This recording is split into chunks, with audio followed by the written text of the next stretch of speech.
الرحیم وما آتاکم الرسول فخذوه وما نہاکم عنہ فانتہوا آمنت باللہ صدق اللہ مولانا العظیم۔ معزز و مکرم سامعین، کروڑا بار شکر ہے اس پروردگار عالم کا کہ جس نے آج کی صبح ہمیں پھر سے زندگی عطا فرمائی اور ہمیں سعادت اور توفیق دی کہ ہم اپنے پروردگار کے ہاں آ کر سجدہ ریز ہوئے۔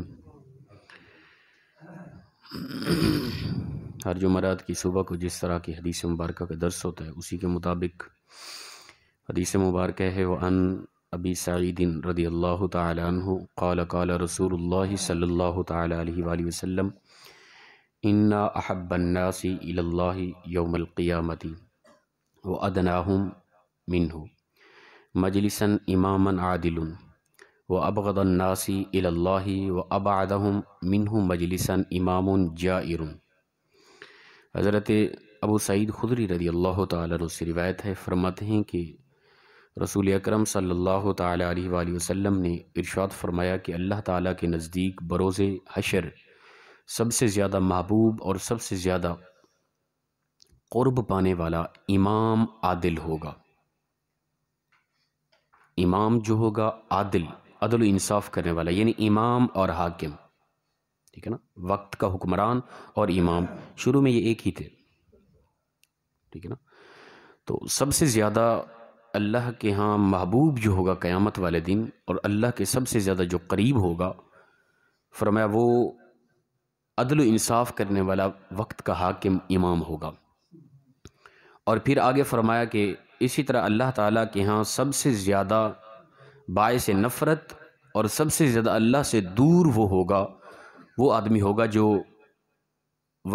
حاکم وقت اور امام تھا لیکن عدل و انصاف کرنے والا نہ تھا۔ سب سے زیادہ اللہ کا غضب اس پر ہوگا قیامت والے دن۔ تو اس کے اندر یاد رکھیں کہ پہلی بات کہ عادل امام کہا گیا ہے، ٹھیک ہے نا۔ دراصل اسلام کے اندر شروع میں امام ہی حاکم ہوتا تھا، جس نے حضور کے منبر کو سنبھالا ہوا ہے، نماز پڑھانے والا ہے، وہی حاکم وقت ہوتا تھا۔ صرف یہ نہیں کہ نظام میں اسلام اس نے سنبھالا ہوا ہے، بلکہ معاشی حوالے سے، ٹھیک ہے نا، ریاست کا نظام بھی اسی کے سپرد ہی ہوتا تھا۔ دین اسلام کی ابتدا دیکھیں تو جو سب سے پہلی ریاست اسلام کی وہ ریاست مدینہ تھی۔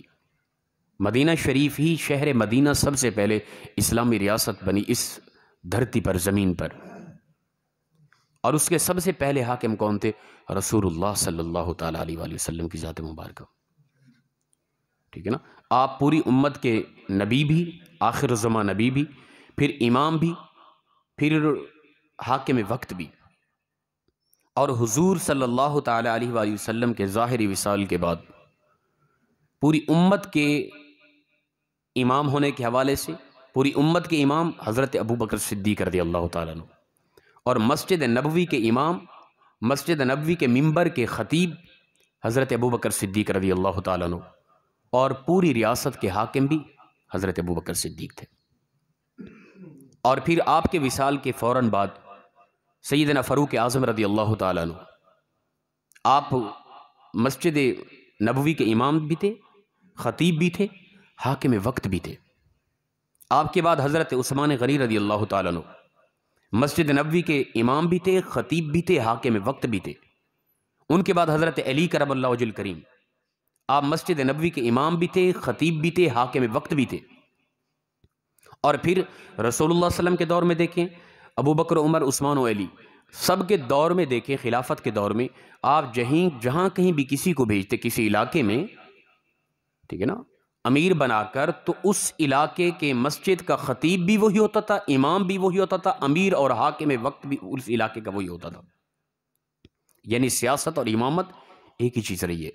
ابتدائی اسلام کے اندر سیاست و امامت جدا نہیں ہوتی تھی، یہ اصول تھا کہ جو امام خطیب ہوگا وہی حاکم وقت ہوگا، علاقے کے معاملات کے سارے نظام اسی کے سپرد ہوگا، اسی کا ہی فیصلہ ہوگا۔ یہ اسلام ہمیں سمجھا رہا ہے۔ لیکن یہ سیاست اور امامت جدا جدا کب ہوئی؟ یہ متضاد کب ہوئی؟ کہ جو مولوی ہوگا، امام خطیب ہوگا، منبر و محراب کا وارث ہوگا، سیاست میں اس کا کوئی دخل نہ ہوگا۔ یہ کب سے شروع ہوا پتہ ہے؟ یزید کے دور سے۔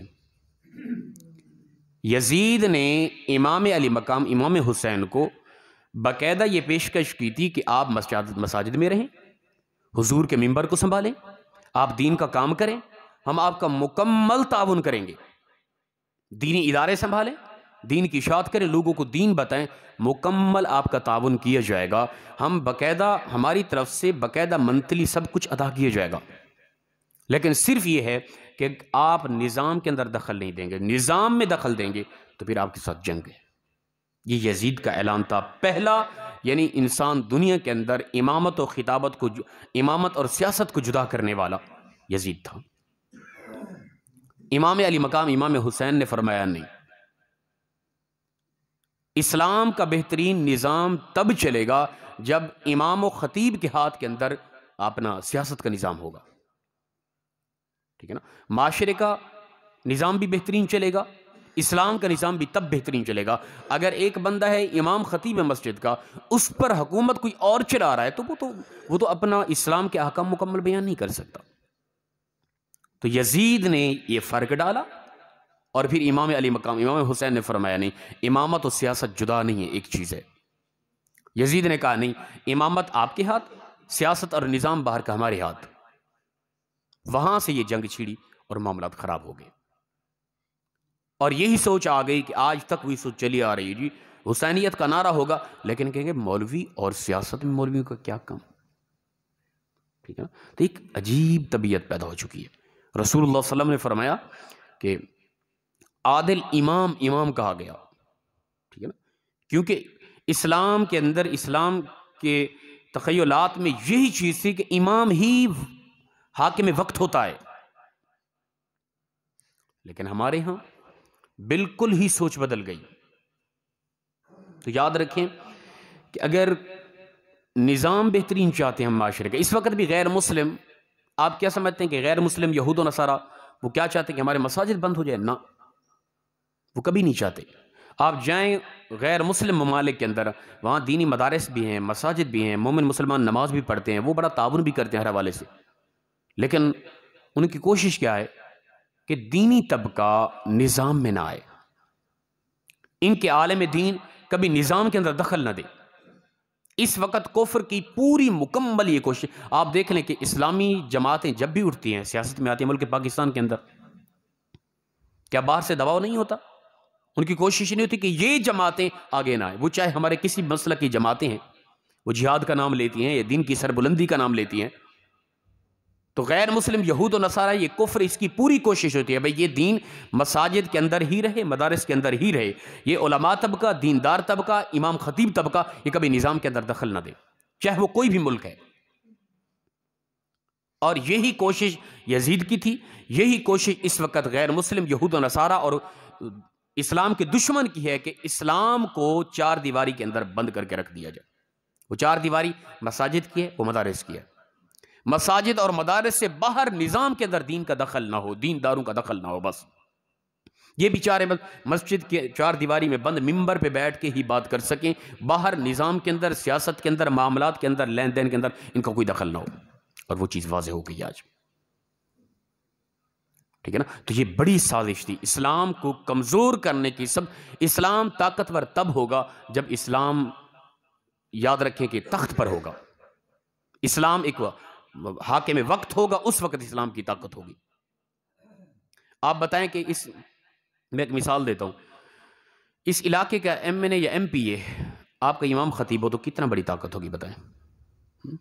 یہاں پہ بیٹھا ہوا جو خطبہ دے رہا ہے، دین کا بات کر رہا ہے، وہ آپ کا ایم این اے، ایم پی یا وزیر ہو، اسلام کی اتنی طاقت محسوس ہوگی۔ لیکن اس کے برعکس ہے، اس وقت جو منبر رسول پہ بیٹھ کے دین کی بات سمجھا رہا ہے، حدیث کا درس دے رہا ہے، وہ ایک سادہ چھوٹے گھرانے کا آدمی ہے، سادہ آدمی ہے، بالکل کوئی اس کے پاس پاور نہیں ہے، اور اس وقت حاکم وقت آ جائے، کوئی وزیر آ جائے یہاں بیٹھے، آپ سب لوگوں کی توجہ مکمل دل و دماغ اس طرف چلا جائے گا، اس کی پاور ہے نا، نظام میں اس کا دخل ہے۔ اس بیچارے کا نظام میں کیا دخل ہے؟ اس نے تو منبر سنبھالا ہے، چار دیواری میں بند یہ دین بتا سکتا ہے، اس کے علاوہ کچھ نہیں کر سکتا۔ یہ تھی کفر کی سب سے بڑی سازش اور اسلام کو کمزور کرنے کی بڑی سازش۔ اور وہ کامیاب ہو گئے۔ پوری امت مسلمہ کے ہر فرد کے اندر یہ چیز ذہن کے اندر راسخ ہوگی کہ اسلام کے اندر جو لوگ ہیں، علماء ہیں، دینی طبقہ ہے، ان کا سیاست میں کوئی دخل نہیں ہے۔ حالانکہ سیاست و امامت بالکل ایک چیز تھی شروع کے اندر، آپ دیکھ لیں حضور کے دور میں، صحابہ کے دور میں، تابعین کے دور میں، تبع تابعین کے دور میں، ائمہ اربعہ کے دور تک یہ نظام چلتا رہا، ٹھیک ہے نا۔ اور پھر وہ یزید کی گئی کوشش کامیاب ہو گئی۔ اس نے کہا اے امام حسین، یہ بات نہیں ہوگی، تو الگ امامت میں رہے، خطابت میں رہے، دین کا کام کر، اور مدارس مساجد میں چار دیواری کے اندر بند دین کی اشاعت کر، نظام کے اندر سیاست میں دخل نہیں دے گا، وہ سب کچھ ہمارے سپرد ہے بس۔ اور وہی چلا۔ آج کوئی ملک اگر ہے، اس کو کلمہ لا الہ الا اللہ کی بنیاد پر بنایا گیا، اور ہزاروں لاکھوں لوگوں کی قربانیوں کے بعد وہ ملک وجود کے اندر آیا، لیکن اس کے ایوانوں کے اندر بیٹھنے والے، فیصلہ کرنے والے ٹوٹل شرابی، زانی، بد کردار اور کرپٹ لوگ ہیں۔ یہ حقیقت ہے کہ نہیں؟ یہ حقیقت ہے۔ اس یزیدیت کی سوچ کو ہم نے اپنے ذہن کے اندر راسخ کر دیا ہے۔ تو رسول اللہ صلی اللہ علیہ وسلم نے فرمایا کہ بروز محشر قیام، آج ہمارے اس ملک پاکستان کی کیا حالت ہو گئی ہے بتائیں؟ کس قدر اداس ہیں، تھکے آ رہے ہیں، پریشان ہیں اپنی اس وطن عزیز کی اس حالت کو دیکھ کر۔ ہم کہاں جا سکتے ہیں، کیا کر سکتے ہیں بتائیں؟ یہ لٹیرے، یہ کرپٹ جنہوں نے ملک کو لوٹ کے کھا کے، یہ تو ایک لمحے کے اندر چلے جائیں گے۔ آپ لوگ کہاں جائیں گے؟ کیا کریں گے آپ لوگ؟ ان لوگوں کا یہ محض کاروبار ہے، یاد رکھیں۔ اگر میری اور آپ کی طبیعت یہی رہی، معذرت کے ساتھ کئی لوگ اس وقت بھی بڑی غیرت کریں گے کہ ہم تو فلاں سیاسی پارٹی سے، اور حضرت نے سب کو رگڑا لگا دیا۔ خدا را یار، تھوڑا سا ہم اسلام کی طرف توجہ کریں، ٹھیک ہے نا۔ اور یہ حقیقت ہے، کوئی کھڑا ہو کے کہ حضرت فلاں ماشاءاللہ اس کو تو وہ قرآن کا عالم، فلاں فلاں، ان کو تو سورہ اخلاص ان بدتمیزوں کو نہیں آتی، ایوانوں کے اندر بیٹھ کر یہ ہمارے حاکم ہیں، ان کو تو نماز کا بھی مکمل پتہ نہیں ہے، ان سے 6 کلمے سن کے دیکھیں، کسی کو بھی نہیں آتی۔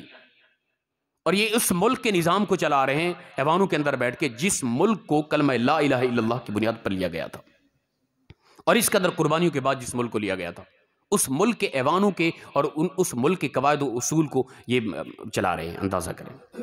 تو پھر یہی حالت ہونی اس ملک کی جو آج میرے اور آپ کے سامنے اس وطن عزیز کی حالت۔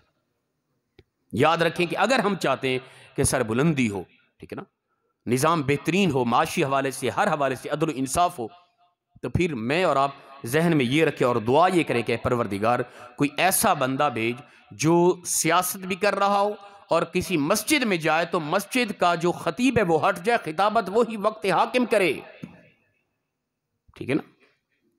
تو جو امام ہے وہی سیاست کے قابل ہے، اور جو سیاسی لیڈر ہے وہی امامت کے قابل ہے، یاد رکھیں۔ لیکن ہمارے ہاں یہ نظام بدل گیا، یزید نے آ کے سوچ کو بدل دیا۔ انا للہ و انا الیہ راجعون۔ تو رسول اکرم صلی اللہ تعالی علیہ وآلہ وسلم نے فرمایا بروز محشر قیامت کے دن سب سے اللہ کے قریب اور اللہ کا محبوب ترین وہ امام حاکم ہوگا، امام حاکم، ٹھیک ہے نا، جو عدل و انصاف کرنے والا تھا۔ اگر عدل و انصاف کرنے والا نہیں ہے امام حاکم، تو پھر سب سے زیادہ اللہ کا غضب اسی پر ہوگا، اور سب سے زیادہ اللہ کی رحمت سے دور وہی انسان ہوگا۔ اور اس حدیث کے اندر ایک اور پہلو مختصر بیان کر دیتا ہوں، وہ یہ کہ ہم سب لوگ حاکم ہیں، ٹھیک ہے، ہم سب کے پاس ایک چھوٹی چھوٹی رعایا ہے۔ وہ کون رعایا ہے؟ ہمارے گھرانے۔ میں گھر کے اندر تو حاکم ہوں نا، میری گھر کے اندر تو چلتی ہے نا کم از کم۔ میں گھر کا امام بھی ہوں، گھر کا حاکم بھی ہوں۔ میں اپنے گھر کے اندر کس قدر عدل و انصاف کر رہا ہوں؟ وہ تو بڑی بات کرتے رہے، ہم ایک پوری رعایا کی بات کرتے رہے، چھوٹی چھوٹی رعایا تو سب کے پاس ہے نا۔ میرا گھرانہ میری ایک رعایا ہے، میں اپنے گھر کے اندر امام بھی ہوں، وقت کا حاکم بھی ہوں۔ تو میں اپنے گھر کے اندر کس قدر، یہ نہیں کہ بس وہ بڑے ان لوگوں سے پوچھا جائے گا جو بڑے حاکم ہیں یا امام ہیں، نہیں، فردن فردن مجھ سے اور آپ سے بھی پوچھا جائے گا کہ آپ کو ایک چھوٹی سی رعایا عطا کی تھی، گھر، ٹھیک ہے نا، اور مختصر سی رعایت تھی، آپ کی اولاد تھی، ان کے ساتھ کس قدر عدل و انصاف تھا۔ عدل و انصاف سے مراد یہ نہیں ہے کہ وراثت میں تقسیمات کے حوالے سے یا جو آپ ان کو دیں، نہیں، عدل و انصاف سے یہ مراد ہے کہ آپ نے اپنی اس رعایا کی تربیت کیسے کی تھی، اولاد کو کس قدر اسلام سمجھایا تھا، اولاد کو کس قدر اسلام کے احکام بتائے تھے، اولاد کے دلوں کے اندر کس قدر میرے محبوب کی محبت کو پیدا کیا تھا۔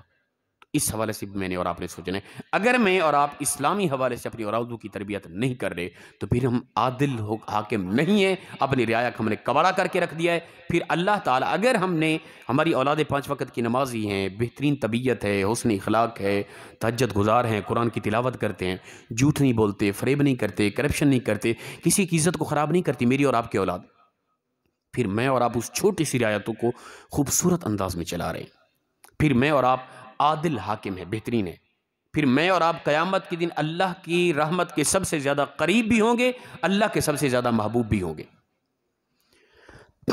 اگر اس کے برعکس ہے، ہماری اولادیں بیکار ہو گئی، نماز کا پتہ نہیں، قرآن کا پتہ نہیں، جھوٹ بولتی ہیں، فریب کرتی ہیں، شراب پیتی ہیں، عجیب طرح کی بے لگامی ہے ان کے اندر اور کرپٹ ہو چکی ہیں، ان کا کاروبار ہی عجیب ہو چکا ہے، کوئی اسلام کی طرف توجہ نہیں ہے، ہمارے ہاں تمیز سے بات نہیں کرتی، تو پھر میں اور آپ عادل حاکم حکمران نہیں ہیں، ہم نے اپنی رعایا کے ساتھ انصاف نہیں کیا، پھر قیامت کے دن اللہ کے غضب کے قریب ہوں گے، رحمت سے بالکل دور ہوں گے، اور رب تعالی ہم پہ سب سے زیادہ ناراض ہوگا قیامت کے دن۔ یہ مفہوم ہے اس حدیث مبارکہ کا، یاد رکھیں۔ تو میں اور آپ دونوں حوالے سے، بڑی رعایا کے حوالے سے وطن کے متعلق بھی سوچیں، اور چھوٹی اپنی رعایا، کہ میں اور آپ بھی ایک حاکم ہیں، وقت ہیں اپنے گھر کے اندر، اس رعایا کا بہترین ہم اس کو چلائیں۔ اللہ پاک اخلاص کے ساتھ ہم سب کو اسلام کی سمجھ عطا فرمائے۔ وآخر دعوانا الحمدللہ رب العالمین۔